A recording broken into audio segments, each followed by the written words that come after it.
تو جب وہ وہاں پہنچا اور انہوں نے اس کو ہوٹل میں ٹھہرایا، ادھر ہم کچھ نہیں، اوپر والے کا نظام تھا، پتہ نہیں کیا چیز ذریعہ بنی، میں ایسے ہی دعویٰ کروں کہ میں نے دعا کی، میں نے نفل پڑھے، اللہ مجھے بڑے دعوے سے بچا۔ کہتا میں ہوٹل میں جب لیٹا تو میں بے قراری شروع ہوتی، بے چینی شروع ہوتی، نیند نہیں آ رہی، کروٹیں بدلتے بدلتے بدلتے رات کے 12 بج گئے اور میرے اندر آگ آگ آگ۔ آخر میں بے قرار ہو کے بیگ اٹھایا، کمرہ بند کیا، کاؤنٹر پہ چابی پھینکی اور سیدھا بیروت ایئرپورٹ پر آ گیا، اور پہلی فلائٹ جو مجھے ملی اس پہ چڑھ کے دبئی، اور دبئی سے پاکستان آ گیا۔ پاکستان پہنچا تو پرانوں کا جوڑ شروع ہو چکا تھا، پرانوں کا جوڑ۔ تو مجھے بتایا دوست نے کہ وہ آ چکا ہے، تو اس کو بلاؤ، ورنہ وہ سب اس کو گالیاں نکال رہے ہیں، تانے دے رہے ہیں، بولیاں مار رہے ہیں، تو اسے بلاؤ۔ تو میں نے اسے فون کیا کہ جوڑ شروع ہے، تم آ جاؤ۔ کہنے لگا میں کس منہ سے آؤں گا؟ میں نے کہا جو منہ تیرا اللہ نے بنایا اسی منہ سے آ جا۔ کہنے لگا اچھا میں آؤں گا۔ مجھے اندازہ ہو گیا کہ یہ نہیں آئے گا، تو میں نے اس کو فون کیا، سلمان اس کا نام۔ میں نے کہا سلمان ایسا کرو، اپنا اور اس کا ٹکٹ کروا لو اور اس کو بتاؤ نہیں، بس جب جانا ہے اس کو بتا دینا، تو اس کو لے کے آؤ، اور رات کی فلائٹ لے کے آؤ، دن کی نہ لاؤ، کسی نے دیکھا تو پھر ایسے ہی بدتمیزی نہ کرے۔ تو میں نے اگلے دن اسے فون کیا کہ آ رہے ہو؟ کہ مولانا میں نے بہت کوشش کی، ٹکٹ نہیں مل رہا، بکنگ نہیں ملی، اس لیے بہت معذرت چاہتا ہوں۔ میں نے کہا تیری بکنگ ہو چکی ہے، تم سلمان سے ملو، تمہاری رات 7 بجے یا 9 بجے کی فلائٹ ہے، وہ تمہیں لینے آ رہا ہے۔ کہا آپ نے مجھے پھنسا ہی لیا، چھوڑا ہی نہیں۔ تو رات کو 9 بجے کے قریب وہ اترا لاہور ایئرپورٹ، تو میں نے اپنی گاڑی بھیجی، گاڑی پہ لے کر آیا۔ وہ جوڑ میں ناول خان صاحب کے مکان پر ایک کمرہ میرے پاس ہوتا تھا، میں نے اس کمرے میں اس کو ڈال دیا۔ میں نے کہا تم نے یہاں سے باہر نہیں نکلنا، یہیں رہو، کمرے میں ہی رہو۔ ایک دن باقی تھا تشکیلوں میں، تو وہ دن کمرے میں ہی رہا، رات کو نکلا تھوڑا بہت ادھر ادھر۔ اگلے دن ہم گئے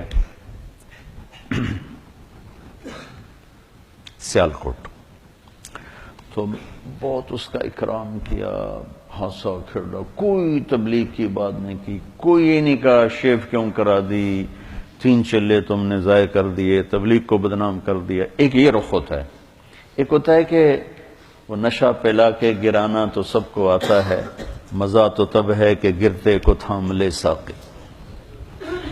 تو واہ واہ واہ واہ، یا کوئی گانا تو سنا تو چل بھائی وہ شروع ہو جاتا۔ تو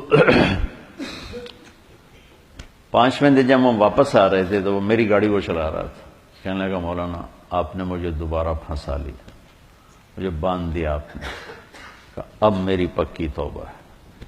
میں نے کہا ایسا کر ذرا اس کو مشہور کرو تاکہ ذرا راستہ بند ہو جائے واپس جانے کا۔ تو میرا بیان تھا کولو تارڑ میں، تو ہم وہاں چلے گئے، اور وہاں سے فارغ ہوئے تو ہم ریمنڈ کی طرف، اس کو میں نے لاہور بھیج دیا، اور ایک دن پہلے اعلان کروا دیا اس سے کہ میں پریس کانفرنس کرنے جا رہا ہوں۔ تو بہت بڑی پریس کانفرنس ہوئی پریس کلب میں، تو اس میں اس نے کھل کے یہ اعلان کیا کہ میں اب موسیقی سے توبہ کر رہا ہوں، اور آئندہ ملی نغمے بہت گائے گئے،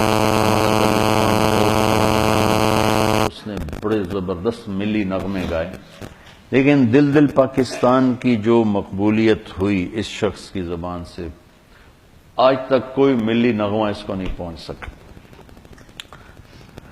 تو پھر یہ کراچی واپس گیا، اب اس کے پاس کوئی راستہ نہیں ہے، حیران پریشان ہے۔ تو یہ مسجد میں پریشان بیٹھا تھا، تو اس کا جو سہیل کا بہت بڑا احسان ہے اس پر، اور میں اس کو سلام کرتا ہوں. وہ ایک چھوٹا سا تاجر تھا، کوئی بہت بڑا تاجر نہیں تھا، چند کروڑ کا اس کا بزنس تھا. تو اس نے اس سے پوچھا کہ جنید بھائی آپ پریشان کیوں ہیں؟ کہا گھر سے پریشان ہوں، کیا کروں، کہاں سے روٹی کھاؤں. ایک دکان بنائی، وہ چلی نہیں. کہنے لگا مجھ سے تو کوئی آ کے کرتے ہی نہیں خریدتا، تبلیغ والے بھی نہیں آتے، نیک لوگ بھی نہیں آتے. تو اس نے کہا میرا کاروبار ہے، آپ میرے ساتھ شیئر کر لیں. تو میرے پاس تو پیسے کوئی نہیں، کہاں سے شیئر کروں. آپ کے پاس کوئی پراپرٹی ہے؟ تو پھر کہنے لگا مجھے یاد ہے انگلینڈ میں ایک مکان تھا. انہوں نے کہا وہ بیچ دیں. تو وہ 1,00,000 پاؤنڈ میں اس نے وہ بیچ دیا. تو 1 کروڑ 1.25 کروڑ اس کو ملا. تو وہ مجھے دے دیں اور آپ کا 30% آپ کا، باقی میرا 70 میرا. تو اللہ تعالیٰ نے اس کو ہنر دیا تھا، اس کا نام تھا. تو اللہ نے جو اس کی قربانی، اس نے اس کو تو کچھ پارٹنر ہو تو پھر کہتے ہیں اب یہ کام کرو، یہ ذمہ داری اٹھاؤ. اس نے اس کو فری کر دیا، اب جاؤ جو مرضی کرو، بس تیرا نام مجھے چاہیے، تو جو مرضی کر. تو اس وقت ان کا برانڈ پاکستان کا سب سے بڑا برانڈ بن چکا. اور حیرت کی بات ہے یہ بڑے بڑے نام والے گل احمد اور کھاڈی اور کیا کچھ کتنی لڑکیوں کے اشتہار چھاپ رہے ہیں. پورے پاکستان کو لڑکیوں سے بھر دیا. ان کا ایک اشتہار نہیں ہوتا لڑکی کا. اور پاکستان کا سب سے بڑا برانڈ ہے. کئی سال سے ہر سال ٹرافی لے رہے ہیں، ایکسپورٹ کی ٹرافی یہ لے رہے ہیں. تو اس نے پھر اس کو تھاما اور اس نے پھر اللہ نے اس کے لیے رزق کا دروازہ کھولا. پھر مجھے کہا کرتا تھا کہ اللہ نے مجھے موسیقی میں اتنا نہیں دیا جتنا حلال راستے سے. کہ موسیقی کا پیسہ تو اتنا بے برکت تھا، آتا تھا پتہ نہیں کہاں چلا جاتا. میں ہر وقت ہی فقرا رہتا تھا. اور اللہ تعالیٰ نے اس کا ہاتھ پکڑا اور رزق کے دروازے کھولے. پھر ساری دنیا میں مقبولیت کے دروازے کھولے اور پوری دنیا پھر پھر پھر پھر پھر چلہ لگانا. 7 مہینے لگے، چلے لگے، سے روزے لگانا. اب ہمیں یہ سلیقہ نہیں کہ جو جس مرتبے کا ہے اس کو اس کے مطابق چلائیں. یہ ہمیں سلیقہ نہیں. یہ میں نے مولانا سعید خان صاحب کو اپنی آنکھوں سے کرتے دیکھا تو مجھے سمجھ میں آیا، ورنہ مجھے بھی کچھ خبر نہیں تھی. ہمیں اصولوں کا. تو میرے نبی کا انداز یہ نہیں تھا. جریر بن عبداللہ کے لیے چادر بچھا رہے ہیں، ابو بکر کے لیے نہیں بچھائی، جریر بن عبداللہ کے لیے بچھائی. یمن کے شہزادے ہیں، ان کو اپنی چادر پیش کی، اس پر بیٹھو. عدی بن حاتم کو سرانہ پیش کیا، اس پر بیٹھو. تو انزل الناس منازلہم میں ہم سے نا وہ پہچان نہیں ہو پاتی، تو ہم بڑے بڑے ہیرے ضائع کر بیٹھتے ہیں. پھر اللہ تعالیٰ نے اس کا جانا جلدی لکھا تھا. میں گیا جمعے کو ان کے ہاں، تو اس کی بیگم بہت رو رہی تھیں اور کہہ رہی تھیں کہ مجھے آج کل کہہ رہا تھا کہ دیکھو عائشہ میرے پاس ٹائم تھوڑا ہے، جلدی کر لو بچوں کی شادیاں، اور دیکھو تم ناراض نہ ہونا، میں نے اللہ سے اب اس کے راستے کی شہادت مانگی ہے، تو تم پریشان نہ ہونا میرے بعد. میرے بچے تمہاری خدمت کریں گے، سہیل بھائی تمہاری ضرورتوں کا خیال رکھیں گے. میں نے اللہ سے شہادت مانگی ہے. مجھے لگتا ہے میری عمر بس 52 سال ہی ہے، 52 سال کی عمر میں انتقال ہو. تو کہنے لگی میں نے اس سے کہا تیری ماں 75 سال کی عمر میں مری، تیرا باپ 80 سال کی عمر میں مرا، تو کیوں ابھی سے موت کر رہا؟ کہتا بس مجھے لگتا ہے میرے 52 سال ہی ہیں، لہذا پریشان نہ ہونا میرے بعد، اللہ تمہیں ضائع نہیں کرے گا، تمہارے بچے تمہاری خدمت کریں گے، سہیل بھائی تمہاری ضرورتیں دیکھیں گے. تو میں نے اپنے اللہ سے مانگا کہ میں اس کے راستے میں اپنی جان دوں. تو کہاں سے تقدیر نے اس کو اٹھایا. امریکہ سے انگلینڈ آیا، انگلینڈ سے کراچی آیا، کراچی سے لاہور آیا. تو لاہور تھا تو سعید چلی کی جماعت میں چل رہا ہے وہاں چترال. اس کا فون آ گیا کہ میری نصرت کے لیے آؤ، سہیل کو بھی اس کو بھی. تو تیار ہو گیا، ٹھیک ہے میں آتا ہوں. اور سہیل کو بھی اس نے تیار کیا، مجھے بھی فون کیا آپ بھی چلو، تو سہیل نے بھی کہا، میں نے کہا ٹھیک ہے آپ لوگ تو چلو، میں بھی دیکھتا ہوں اگر موقع ہوا تو میں بھی چلتا ہوں آپ کے ساتھ، میں تو کبھی چترال گیا نہیں، چلو آپ کی برکت سے میرا بھی سفر ہو جائے گا۔ کاش آپ میں سے کوئی بچہ مجھے اس جیسے اخلاق والا مل جاتا۔ میں تمہارے استادوں سے کہہ رہا تم سارا دن قرآن حدیث پڑھاتے ہو، کیونکہ تم سب میرے سامنے میرے بچے ہو، کچھ میرے بھائیوں جیسے مولانا عبیداللہ صاحب جیسے میرے بڑا، مولانا مفتی صاحب جیسے، باقی سب تو میرے چھوٹے ہیں۔ میں نے کہا میں دیانتداری سے کہتا ہوں، میں تم میں وہ اخلاق نہیں، اپنے میں وہ اخلاق نہیں دیکھتا جو میں نے اس نوجوان میں وہ اخلاق دیکھے۔ تو سٹیج پر جب اداکار آتا ہے تو اس کے آنے کا جو وہ ہوتا ہے نا، اس کو کہتے ہیں انٹری، وہ اگر ایسی ہو کہ مجمع اثر لے لے تو پھر وہ چھا جاتا ہے۔ وہ آئے جواد وسیم کی طرح پیٹ نکال کے تو وہ کبھی بھی سٹیج پہ مشہور نہیں ہو سکا۔ تو ایک اداکار کا آنا یہ بڑا قیمت رکھتا ہے۔ ایک جب وہ اپنا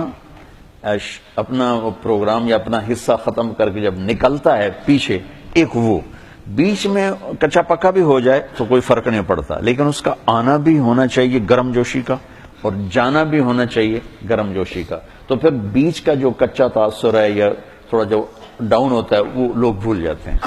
تو پھر میں وہ اس کو تشبیہ دیا کرتا تھا، میں کہا جنید تیری انٹری بڑی زبردست ہوتی ہے۔ مجھے اتنے لوگ فون کرتے ہیں، کبھی کوئی ایسے نہیں گرم جوشی، کبھی کسی نے مجھے اتنی گرم جوشی سے کبھی نہیں کہا مولانا مولانا مولانا، چاہے دن میں 10 دفعہ فون کروں، اسی گرم جوشی کے ساتھ بولے۔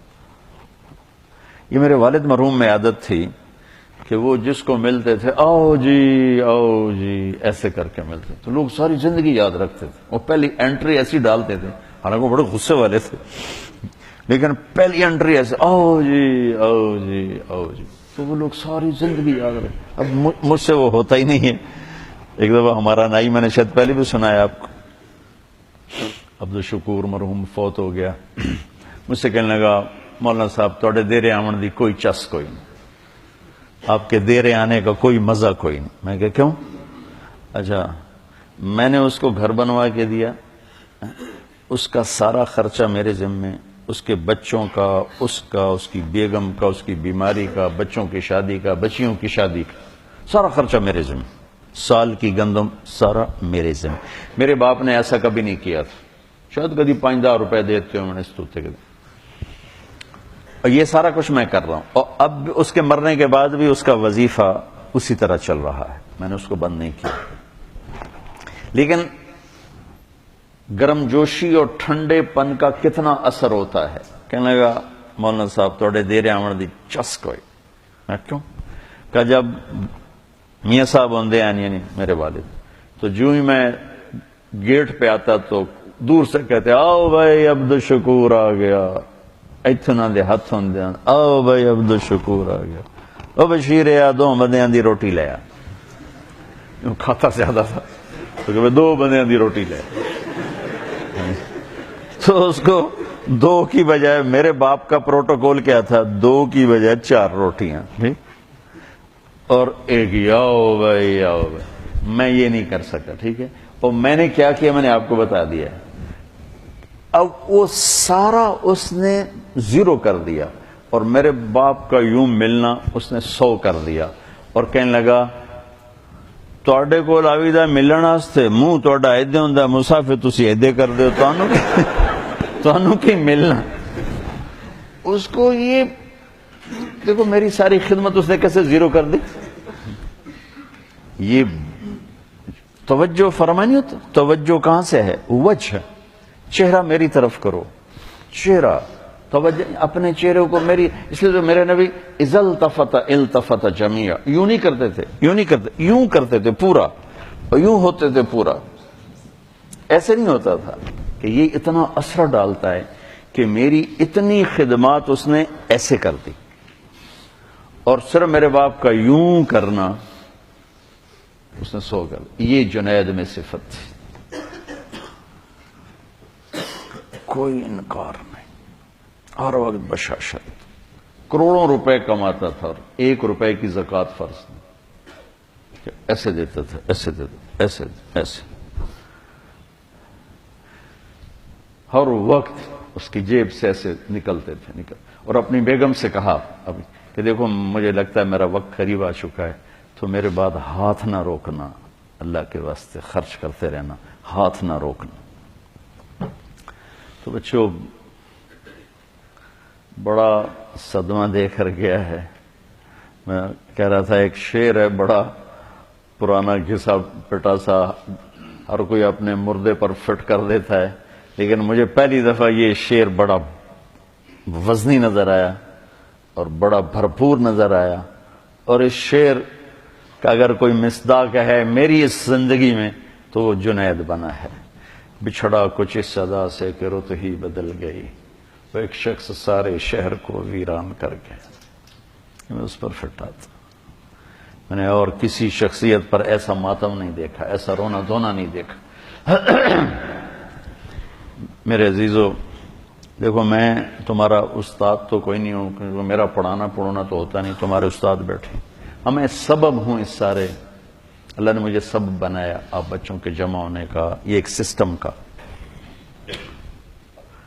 زندگی اس امت کو مختصر ملی ہے، کام بہت بڑے ملے ہیں، اس میں سارے نہیں ہو سکتے، ایک ہی ہو سکتا ہے۔ ایک سے مراد ہے یعنی جو زیادہ اہم ہیں ان میں لگا جا سکتا ہے۔ ابو غدہ رحمت اللہ علیہ نے بھی اپنی کتاب میں لکھا ہے کہ علم لا محدود ہے، زندگی محدود ہے، لہذا سب کا احاطہ نہیں ہو سکتا، تو اپنے آپ کو اہم فل اہم میں لگاؤ، ایسے نہ ضائع کرتے پھرو، منطق کے پیچھے لگ گئے، فلسفے کے پیچھے لگ گئے، پتہ نہیں شعر و شاعری کے پیچھے لگ گئے، وہاں لگو جہاں کچھ کما سکو۔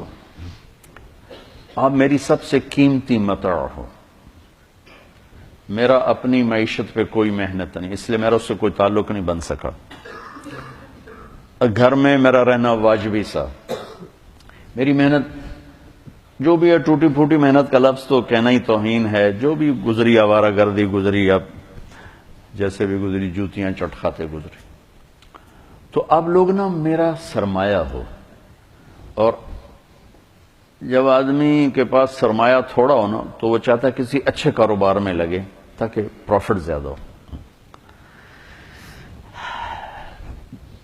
جس فصل میں منافع زیادہ ہو وہ لگاتے ہیں، بازار میں جو سودا زیادہ بکتا ہو وہ رکھتے ہیں۔ تو جنید کی موت نے پھر میرے پر تبلیغ کی ہیبت طاری کر دی کہ ایسے ہیرے لاکھوں کروڑوں پڑے ہوئے ہیں، خانقاہ والے چل کے نہیں جاتے، مدرسہ والے چل کے نہیں جاتے، تبلیغ والے چل کے جاتے، جو انبیاء کی سنت، جو انبیاء کا شیوا ہے کہ گالیاں کھا کے پھر دستک دیں، یوں بیٹھنے والوں کو سنانا، اصابعہم فی آذانہم اور واستغشوا ثیابہم، کون سنائے گا؟ کسی میں طاقت ہے؟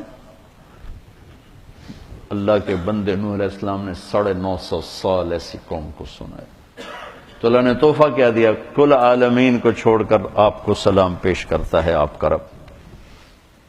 بے طلبوں میں جانا، ایسے ہیروں کو ڈھونڈنا۔ اچھا میں کبھی تقابل نہیں کرتا، میں متعصب نہیں ہوں کہ میں کہوں بس یہی ہے اور کچھ نہیں ہے۔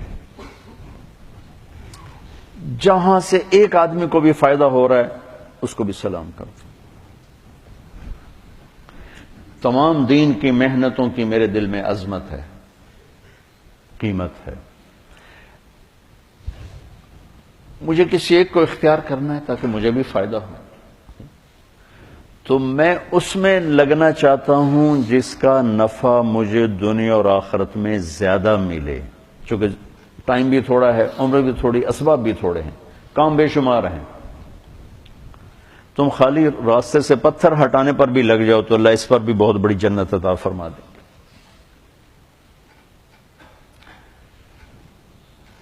ایک واقعہ یاد آیا، ایک غلام جیلانی برق مرحوم تھے، پہلے تو وہ پرویزی ٹائپ تھے، پھر مولانا زید الحسانی رحمۃ اللہ علیہ کی صحبت کی تو فیل اللہ نے ان کو توبہ کی توفیق بخشی، تو بہت بڑے ادیب تھے، قلم کے بادشاہ تھے۔ تو ان کی کتاب میں ایک واقعہ تھا کہ ایک شخص کسی عورت پہ عاشق ہو گیا، وہ ایک جادوگر کے پاس گیا کہ مجھے کوئی عمل کر کے دے، یہ میرے قابو میں آ جائے۔ اس نے کہا جاؤ پہلے 40 دن اللہ کی نافرمانی کرو، کوئی کام نیکی کا مت کرو حتیٰ کہ تیرا دل سیاہ ہو جائے، پھر میرا جادو اثر کرے گا۔ تو وہ نفس میں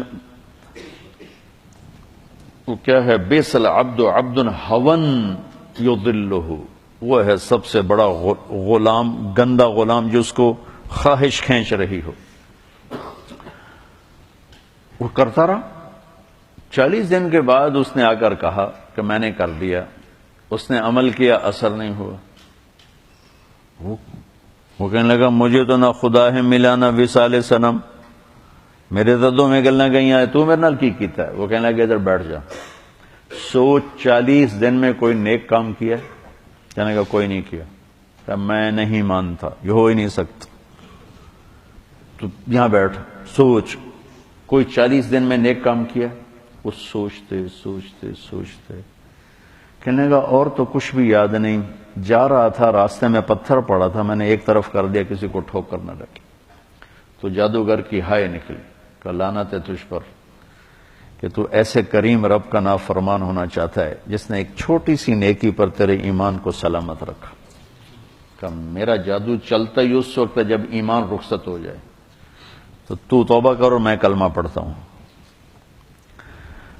اس لیے میری نظر میں دین کے کسی کام کا استخفاف نہیں، لیکن کیا فرض اور واجب برابر ہیں؟ بولو، واجب اور سنت برابر ہیں؟ سنت اور سنت غیر مؤکدہ برابر ہیں؟ نفل اور سنت برابر ہیں؟ تو میرے عزیزو، اس وقت جس جگہ تم طاقت لگا کے دنیا اور آخرت میں بہت بڑی کمائی کر سکتے ہو وہ تبلیغ ہے۔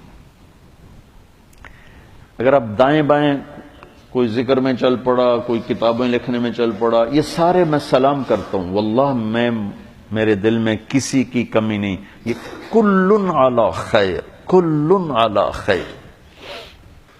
تو میں چاہتا ہوں اپنی طاقت تبلیغ میں لگاؤ، تبلیغ میں لگاؤ، تبلیغ میں لگاؤ۔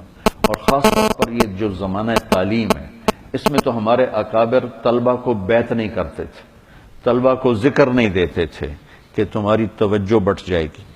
اور آج کل کا تو تمہاری وہ استعدادیں ظرفی بہت تھوڑے ہیں، شاید 2-4 دن کے بعد تم اپنے آپ کو خود ہی خلیفہ بنا کے بیٹھ جاؤ، اس کا بھی ڈر ہے۔ اور آج کل جو خلافت بٹ رہی ہے، میں درد سے کہہ رہا ہوں، کوئی تنقیدیں میرے اپنے ہیں، لیکن آج جو خلافت بٹ رہی ہے، آنسوؤں کے سوا میں کچھ نہیں کر سکتا۔ تو دیکھو میں ہاتھ جوڑتا ہوں، اپنی طاقت کو تبلیغ میں لگاؤ۔ مجھے پتہ ہے ہر پھول کی قسمت میں کہاں ناز عروسہ، کچھ پھول تو کھلتے ہیں مزاروں کے لیے، ہر کلی پھول نہیں بنتی اور ہر دانہ درخت نہیں بنتا، چاہے مالی سارا زور لگا دے۔ مالی دا کم پانی لانا بھر بھر مشکاں پاوے، مالک دا کم پھل پھل لانا لاوے یا نہ لاوے۔ آہا، کیا ہے، میاں محمد بخش جیسا شاعر پنجابی میں کوئی نہیں گزرا، اردو میں اقبال جیسا شاعر کوئی نہیں گزرا، اور پنجابی میں میاں محمد بخش جیسا شاعر کوئی نہیں گزرا۔ یہ وہ ارشاد فرما رہے ہیں، مالی دا کم پانی لانا بھر بھر مشکاں پاوے، مالک دا کم پھل پھل لانا لاوے یا نہ لاوے۔ میری تو تمنا ہے، ہم جب بیج ڈالتے ہیں تو ہماری تمنا ہوتی ہے ہر دانہ درخت بن کے نکلے اور ہر پودا پھلدار ہو کے نکلے، لیکن ایسا نہیں ہوتا۔ تمنا میری ضرور، تم تو ہوئی تھوڑے سے کہ تم میں سے ہر ایک کے اندر پوری دنیا کے انسانوں تک اللہ کا پیغام پہنچانے کا جذبہ۔ جب تم یہاں سے فارغ ہو جاؤ، چاہے تم کتابیں لکھو، دارالفتاح میں بیٹھو، تم کسی خانقاہ میں بیٹھو، یہ سب کلن علی خیر میں نے پہلے کہہ دیا ہے، لیکن میں نے اپنی وجہ